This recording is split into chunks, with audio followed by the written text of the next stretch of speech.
On a freezing February night in 1959, deep in the Ural Mountains of Soviet Russia, 9 experienced hikers set up camp on a snowy slope. They were young, strong, and well prepared for the expedition. Yet by morning, something unimaginable had happened. Their tent was found slashed open from the inside. Their belongings were left behind. And within days, their frozen bodies were discovered scattered across the mountain, half-dressed, barefoot in the snow, with injuries so strange and violent that investigators were left speechless. Some were missing eyes. One was missing her tongue. Others had broken ribs and skull fractures, yet no external wounds. The mystery of what happened to them remains unsolved to this day. This is the Dyatlov Pass Incident, a story so chilling, so unexplainable, that more than 60 years later it still haunts historians, investigators, and conspiracy theorists around the world. Was it an avalanche, a secret military experiment, a UFO encounter, or something far darker? Tonight we unravel one of the most terrifying unsolved mysteries of the 20th century, the expedition. The leader of the group was Igor Dyatlov, a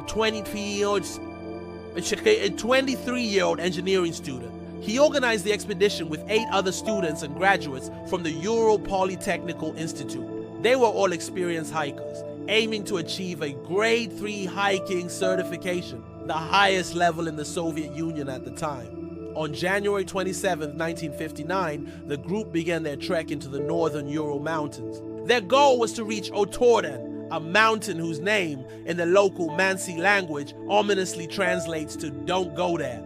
The hikers were in good spirits. Diaries and photographs recovered later show them laughing, skiing, and enjoying the journey. But on February 1st, they pitched their tent on the slopes of Kolatsyako, the mountain of the dead. It would be their last night alive. The discovery. When the hikers failed to return, search parties were sent out. On February 26th, rescuers discovered the group's tent. It had been slashed open from the inside. Snow had partially buried it. Inside were boots, coats, cameras, and diaries. Everything the hikers needed to survive the brutal winter. Footprints led away from the tent, barefoot and in socks, disappearing into the snow. Soon, bodies were found. 2 hikers were discovered under a cedar tree, wearing only underwear. Their hands were burned as if they had tried to start a fire. 3 more bodies were found between the tree and the tent, as if they had been crawling back. The final 4 were discovered months later, buried under snow in a ravine. Their injuries defied explanation. Crushed ribs, fractured skulls, internal trauma similar to a car crash, yet no signs of struggle on the outside. Theories. The Soviet investigation quickly closed, stating only that the hikers died due to a compelling natural force. But what exactly does that mean? Over the decades, countless theories have emerged. Avalanche theory. Some scientists argue an avalanche forced the hikers to flee in panic, but experts say the slope was too shallow. Their tent remained upright, and avalanches don't explain the bizarre injuries. Military experiment. The Ural Mountains were known for secret Soviet military tests. Some believe the hikers stumbled upon a weapons experiment, perhaps parachute mines or radiological tests. In fact, traces of radiation were found on some of the hikers' clothing. UFOs, or paranormal activity. Witnesses in nearby villages reported strange glowing orbs in the sky that night. Some suggest extraterrestrial encounters, while others link the case to supernatural forces, pointing to the Mansi legends about the mountain of the dead. Katabatic wind theory. More recently, scientists proposed that rare katabatic winds, sudden violent gusts, could have terrified the hikers, forcing them to flee. But this still doesn't explain the missing eyes and tongue. Infrasound theory.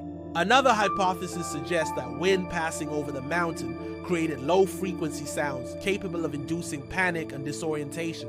This could have driven the hikers into irrational behavior. Yet none of these theories fully explain everything. The unexplained injuries. What makes the Dyatlov Pass incident so enduring are the injuries. One hiker's chest was crushed as if hit by a massive force. Another's skull was cracked open. Yet their bodies had no external cuts or bruises. One hiker was missing her tongue, and both her eyes were gone. Could scavenging animals be responsible?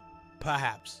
But combined with the other evidence, the scene looked far stranger. Strange details. There are more chilling details. The hikers' clothing was mixed. As if in panic, they grabbed whatever they could. Some wore garments belonging to others. A few pieces of clothing tested positive for radiation. And then there's the diary entry. The last page, scribbled in shaky handwriting, contained a cryptic message: "From now on, we know there are snowmen." Some dismiss it as a joke. Others believe it hints at something the group saw, something terrifying. The cover-up?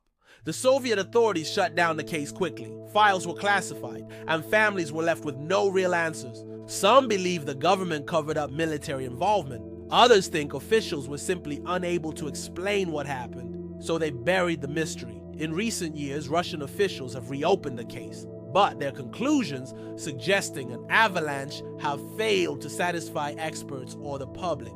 Legacy of the Dyatlov Pass. Today, the Dyatlov Pass Incident stands as one of the most haunting, unsolved mysteries in modern history. The pass itself now bears Dyatlov's name. Documentaries, books, and countless theories keep the story alive, but at its core, it's a tragedy.